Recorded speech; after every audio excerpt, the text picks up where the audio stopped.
যদি আল্লাহর ইচ্ছায় জনগণের ভালোবাসায় বাংলাদেশ জামাতে ইসলামী থেকে সংসদ সদস্যরা নির্বাচিত হয়ে সরকার গঠন করেন, তাহলে কোনো এমপি, কোনো মন্ত্রী আগামীতে সরকার কিন্তু প্লট গ্রহণ করবে না।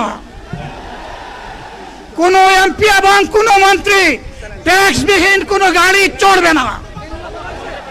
কোনো এমপি এবং কোনো মন্ত্রী তার নিজের হাতে কোনো টাকা চালাচালি করবে না। কোনো এমপি এবং কোনো মন্ত্রী যদি তার নির্দিষ্ট কোনো কাজের জন্য বরাদ্দ পেয়ে থাকেন, কাজ শেষ হওয়ার সাথে সাথে বাংলাদেশের 18 কোটি মানুষের কাছে তারা তার প্রতিবেদন তুলে ধরতে বাধ্য হবে।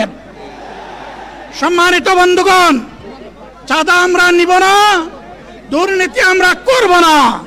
চাঁদা আমরা নিতে দেব না, দুর্নীতি আমরা সহ্য করব না। এই বাংলাদেশটাই আমরা দেখতে চাই।